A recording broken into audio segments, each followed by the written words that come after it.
అసెంబ్లీలో మంత్రి శ్రీధర్ బాబు పక్కన కామారెడ్డి ఎమ్మెల్యే వెంకటరమణారెడ్డి. ఇగో కాంగ్రెసు బీజేపీ కావాలంటే సీఎం సీట్లో కూర్చోండి. అసెంబ్లీలోని తాకిన ప్రోటోకాల్ రగడ.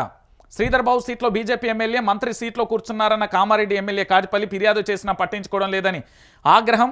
సర్కారుపై మండిపడిన బీజేపీ ఎమ్మెల్యేలు ప్రివిలెన్స్ కమిటీ చూసుకుంటుందన్న శ్రీధర్ బాబు సీఎస్ను పిలిచి మాట్లాడతారన్న స్పీకర్ అంటూ కూడా చెప్పిన పరిస్థితి కనబడుతుంది.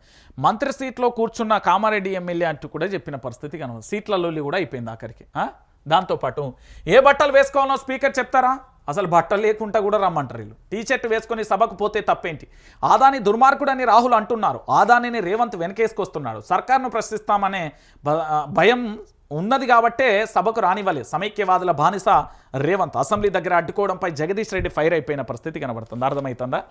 పొల్లు తిడుతున్నాడు. ఏమని అంటున్నాడంటే, ఇప్పుడు బట్టలు టీషర్ట్ వేసుకొని రాహుల్ గాంధీ అయితే పార్లమెంటుకు పోయింది కదా, మరి పార్లమెంటుకు పోయినప్పుడు ఇక్కడ తెలంగాణలో కూడా యాక్సెప్టబుల్ కదా. అక్కడ గదే రాజ్యాంగం, ఇక్కడ కాదే. భారతదేశంలోనే తెలంగాణ రాష్ట్రం ఉంది. తెలంగాణ రాష్ట్రంలో చట్టం ఉంది. ఆ చట్టంలో భారత రాజ్యాంగం అమల్లో ఉంది. ఈ భారత రాజ్యాంగం అనేది యావత్తు భారతదేశ వ్యాప్తంగా కూడా అమల్లో ఉంది. మరి ఎందుకు ఇలా అడుగుతున్నాడు చెప్పండి. రాహుల్ను పంపితేనే టీషర్ట్లు వేసుకున్నాం. రాహుల్ టీషర్ట్లు పంపించిండట, కేటీఆర్ వేసుకున్నాం. తప్పే ఉన్నది.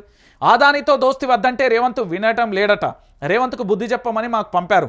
అసెంబ్లీలో కాంగ్రెస్ వైఖరిని బయట పెడతాం. ప్రజల గొంతుకగా సమస్యలు వినిపిస్తాం. కేటీఆర్ విజయ్ దివాస్ సందర్భంగా గన్ పార్క్ దగ్గర ఎమ్మెల్యేలకు సంబంధించి ఎమ్మెల్సీలు అక్కడ నివాళులు అర్పించారు. గన్ పార్క్ దగ్గరికి కాంగ్రెస్ పార్టీకి సంబంధించిన నాయకుడన్నా వేయండా? ఎవరన్నా వేయరా? ఎక్కడైనా కనబడ్డరా?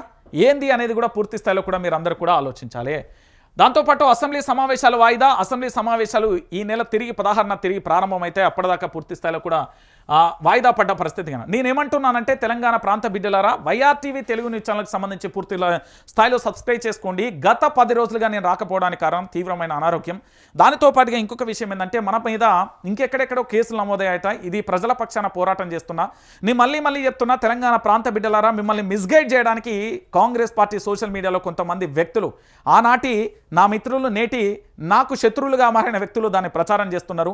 కేవలం తెలంగాణ ప్రాంత బిడ్డల కోసం, ప్రజల కోసం మాత్రమే నేను పోరాటం చేస్తున్నా. ఇక్కడ వ్యక్తిగత ఎజెండా ఏమీ లేదు.